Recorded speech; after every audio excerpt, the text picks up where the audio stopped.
What's good, Vikings Nation? Skol, baby, it's your boy, Purple Pulse, bringing you the hottest Minnesota Vikings news straight from the heart of the NFC North.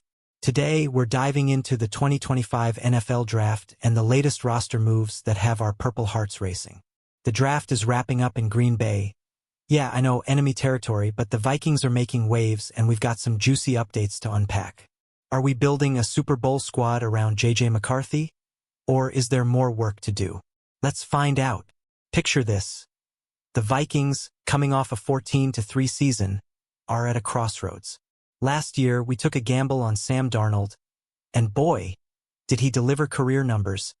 3,200 yards, 26 TDs, and a playoff berth. But with Darnold now in Washington and our rookie phenom J.J. McCarthy stepping into the spotlight, the pressure's on. Can our 22-year-old QB lead a team that's been a contender under Kevin O'Connell? That's the million-dollar question, and the 2025 draft is where we start getting answers. Here's the hook, fam. The Vikings only had 4 picks going into this draft, but GM Kwesi Adofo-Mensah is playing chess, not checkers. From bolstering the O-line to addressing a shaky secondary, every move counts. So, buckle up as we break down 10 electrifying scenes from the Vikings draft and roster updates.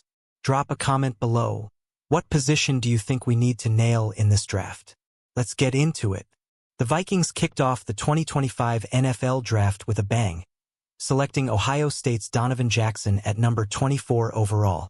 This dude is a 6'4", 315-pound beast who can play guard or tackle, and he's the final piece of Kevin O'Connell's vision to dominate the trenches. After giving up 9 sacks in that brutal playoff loss to the Rams, the Vikings doubled down on the O-line, signing Ryan Kelly and Will Fries in free agency for a combined $106 million. Jackson's versatility, he held his own against Penn State's Abdul Carter at tackle, makes him a perfect fit. Why does this pick matter? Our run game struggled last season, averaging just 4.1 yards per carry, and Jackson's athleticism should open lanes for Aaron Jones and Jordan Mason. Plus, with Blake Brandel still competing for the left guard spot, Jackson's arrival sparks a healthy competition that'll make our O-line elite. Imagine J.J. McCarthy with time to throw to Justin Jefferson. Defenses are going to be shook, but here's the suspense. With only 3 picks left after round 1, can the Vikings address their other glaring needs? The secondary's thin, and the D-line's aging. Kwesi turned down trade-down offers to grab Jackson. But will he wheel and deal later? What do you think, Vikings fans? Should we have traded back for more picks? Hit the comments. On day 2, the Vikings made a savvy trade, moving back from number 97 to number 102 with Houston to snag Maryland wide receiver Ty Felton. Felton's a 6'2" speedster who racked up 1,100 yards and 9 TDs in college, and he's joining a stacked receiver room with Justin Jefferson and Jordan Addison. This pick screams confidence in our young secondary. Kwesi's betting on guys like Mekhi Blackman and Dwight McGlothern to hold it down. Felton's story is pure grit. He overcame adversity, bouncing back from a slow start at Maryland to become a draft steal. His draft night celebration was electric, and he's already talking about learning from Jefferson's route running. This move gives McCarthy another weapon, but it also raises questions. Are we set at receiver, or is this a sign we're planning to lean hard on the passing game in 2025? The plot thickens, though. With Cameron Bynum and Stephon Gilmore gone in free agency, our secondary's depth is a concern. Will Kwesi target a corner or safety with our next pick? Or is he banking on free agent signings like Isaiah Rodgers to fill the gaps? What's your take, Skol Squad? Drop your thoughts below. Round 5 brought another bold move as the Vikings selected Georgia's Tyrion Ingram-Dawkins at number 139. This 6'5", 305-pound defensive lineman is a wild card. His college stats, 37 tackles, 4 sacks, aren't eye-popping. But his 35-inch arms and elite pass rush win rate make him a Brian Flores favorite. With Jonathan Allen and Javon Hargrave anchoring the D-line, Ingram-Dawkins is a developmental gem who could shine in a rotational role. Flores loves versatile defenders, and Ingram-Dawkins fits the bill. He pressured Ohio State's O-line in the college football playoff, showing he can disrupt even the best. The Vikings D-line is stacked with 6 solid tackles, but Allen and Hargrave are over 30 and coming off injuries. This pick is about building for 2026 and beyond, but can Ingram Dawkins contribute as a rookie? Here's where it gets spicy. The Vikings traded their number 142 pick to Seattle to acquire quarterback Sam Howell. Wait, what? Is this a sign they're not fully sold on McCarthy? Or just adding depth? The fanbase is buzzing, and I want to hear from you. Genius move or head-scratcher? Let's talk in the comments. Speaking of Sam Howell, let's unpack that trade. The Vikings sent number 142 to Seattle for Howell and the number 172 pick, then flipped number 172 to the Rams for numbers 201 and 202.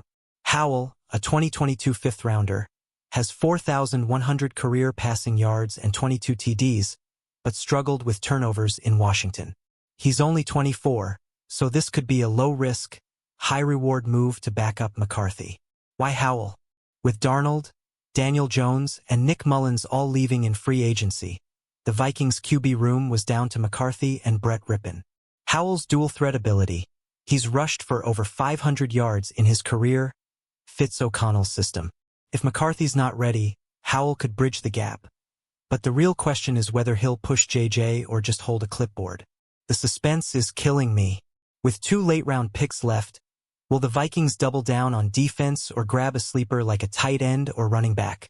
What position are you hoping for, Vikings Nation? Smash that like button and tell me in the comments. Let's talk secondary because it's a hot topic. The Vikings lost Cameron Bynum and Stephon Gilmore in free agency, and Harrison Smith might retire soon. Byron Murphy Jr. is locked in as our top corner, and Isaiah Rodgers brings upside, but depth is a concern. Mock drafts had us targeting safeties like Malachi Starks or Nick Emenwari at number 24, but we went O-line instead. Smart or risky? Brian Flores' defense thrives on versatile DBs, and guys like Mekhi Blackmon, recovering from an ACL tear, and undrafted rookie Dwight McGlothern are promising. But last season, we gave up the 5th most passing yards in the NFL. That's why many analysts, like ESPN's Mel Kiper, projected us grabbing a corner like Texas Jody Barron. With no DBs drafted yet, is Kwesi waiting for undrafted free agents or planning a trade? Here's the kicker.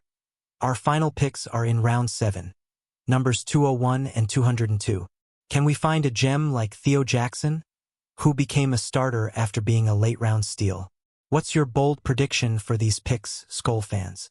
Drop it below and let's keep the hype going. The O-line is looking fierce, but injuries to Ryan Kelly and Will Fries have fans nervous.